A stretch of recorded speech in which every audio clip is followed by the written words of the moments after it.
Hello, how are you? My name is Yu Chen. Welcome to another bookmaking tutorial of printed matter. We've learned how to make 3-hole pamphlet stitch in May. If you haven't watched that video, you can find it on Printed Matter's YouTube channel and Printed Matter St. Mark's Instagram TV.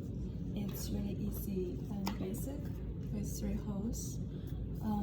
Today I want to show you some possible variations based on this rudimentary stitching style with books from our inventory.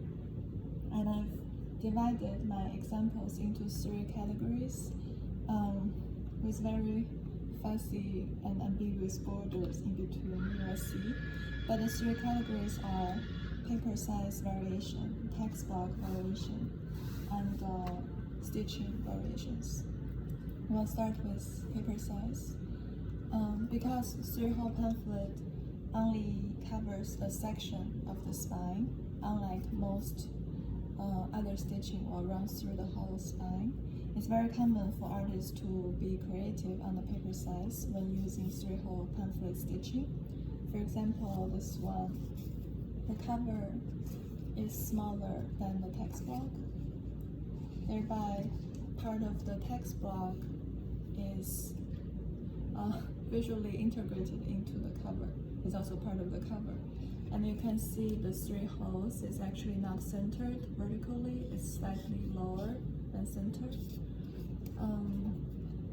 And it makes this design element, this blue rectangle, a movable,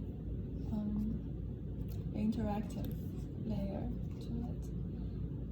It's a really fun book. People try to spell bird sounds with Roman letters. The artist's name is Janosch Becker. I want to also first apologize to all the names and titles that I will mispronunciate. We will try to tag all the artists and publishers when we post this video. We will also provide the full publication information under this video in the YouTube channel. Okay. Next one is quite similar to the first one. And the inside of this sheet is used as credit page, while the front has the title. This contrast in size and color actually runs through the whole book. The white text block, the main text block, is a long interview with the writers, editors, contributors from this iconic periodical called Belt, while this pink sheet runs a essay about this magazine and its historical significance, providing a context to these first-person narratives of the interview.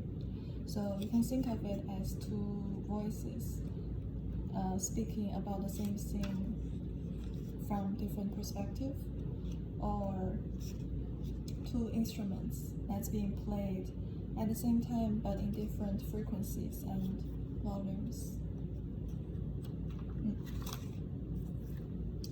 Next one is also a play of paper size and color. And here it is used to differentiate the space where image exists and the space where text exists.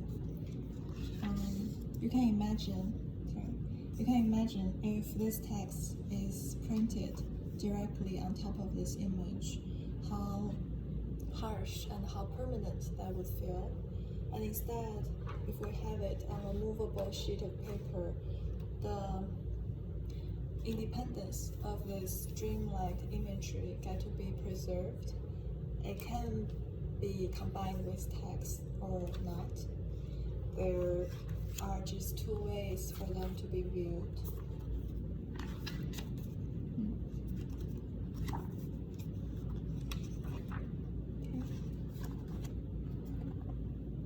This is the title and artist name. Next one is also quite similar. it starts with black line drawing on white paper, while when we approach the center, it becomes white drawing on black paper, and then colors. Very condensed and intense and psychedelic rainbow colors in a very small scale, almost like a secret little book inside of a bigger book.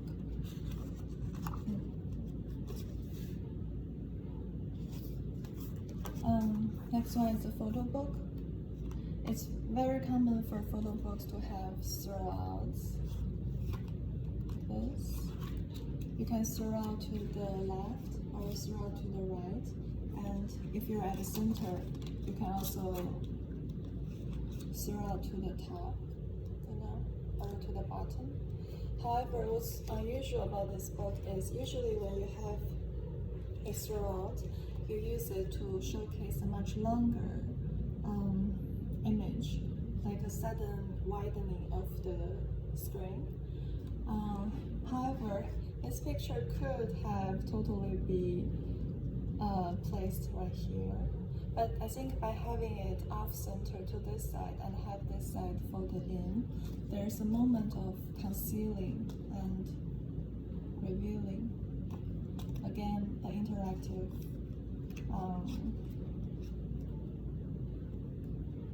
possibility provided by this simple actual lens of paper.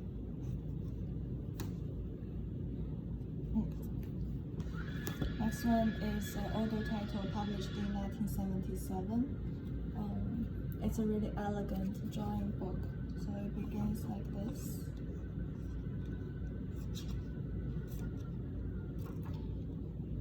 And then this sheet folds out.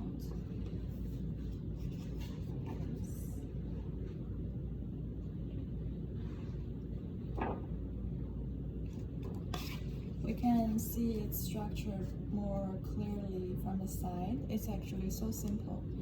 4 sheets of paper. This is the top sheet, the text block, and then the second sheet of text block. And then the third sheet of text block is just much longer. Just this and this, while the actual accordion folded into it and then covered. So technically it's really easy to do, but it adds a surprising unfolding moment to it, a physical interaction that your book can have with readers. This one, the text block size is actually unified, while the cover unfolds. Both the front cover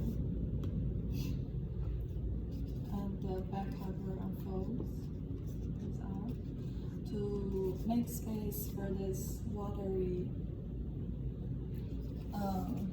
overflowing image. Also, just a sense of extensiveness points to both and not contained by the rectangle of book form. Next one is in between my first category of paper size and second category of text block variation, because even though it looks so similar to the first two books that I showed you, but instead of 1 sheet, this is actually 4 sheets.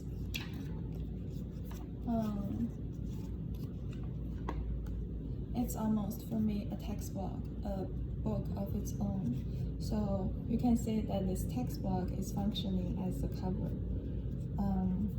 And then after photos, there are some title page, credit page, and more photos and stories. The stories are very fragmented, but I think this alternating between text and photos also gives you a fragmented experience is not unlike how memory works. And there's a melancholy to it because you just can't construct a complete storyline as the book keeps interrupting itself. So this is a case where the binding decision actually sets a mood for the reading experience. I really like it, but I don't know how to pronounce the title. And it's published by Edition Fink. Next text block variation is by Haejin Park, published by Perfectly Acceptable. It's a really fun book. So the cover has 3 folds, 1, 2, 3, while 2 of them each has a text block, a pamphlet attached to it,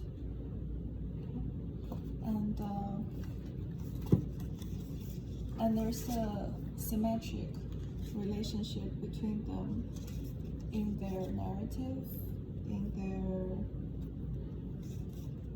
composition, and in their color palette. However, there's also certain level of pseudo-randomness because you can actually flip however you want to. And at the end of both text block, both pamphlet, it unfolds into an image of a stage, while it physically also forms a space with steps. This is when the binding technique actually corresponds to the content that the picture is depicting.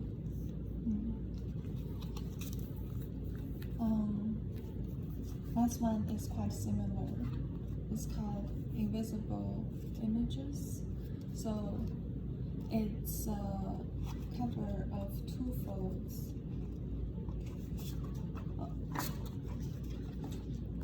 The thing about the innovative binding is that it usually unfolds in an unexpected way.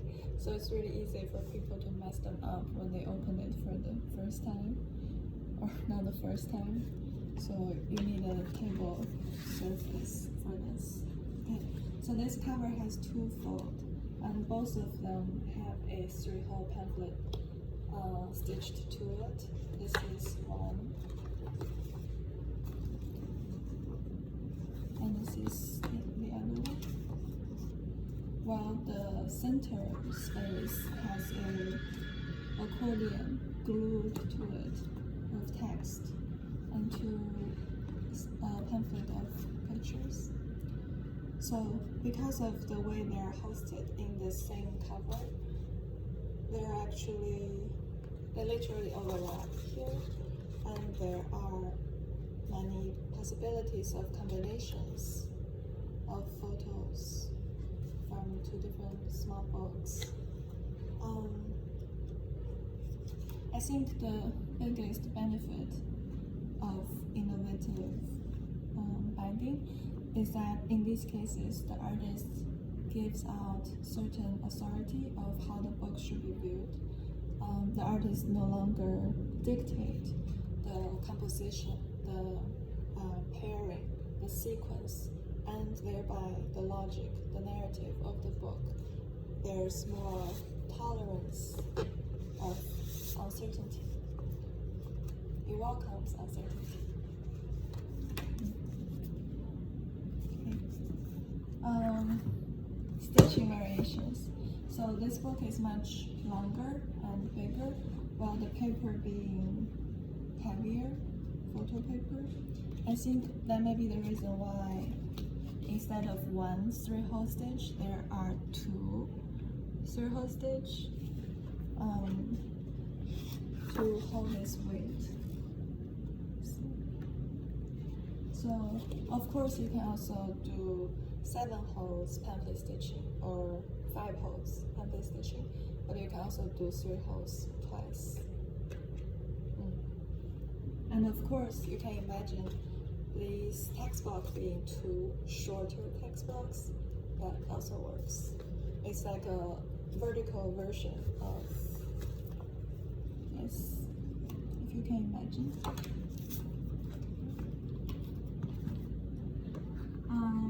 Last book I want to show you actually have nothing special in the binding itself.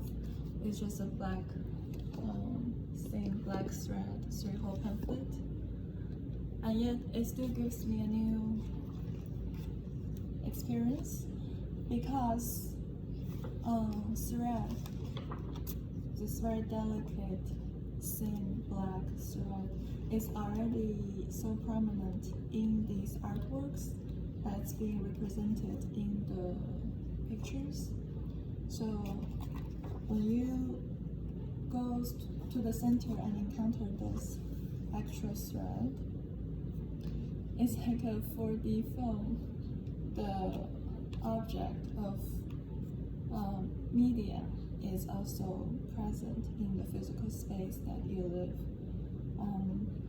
A book on fiber art is held together by a piece of fiber.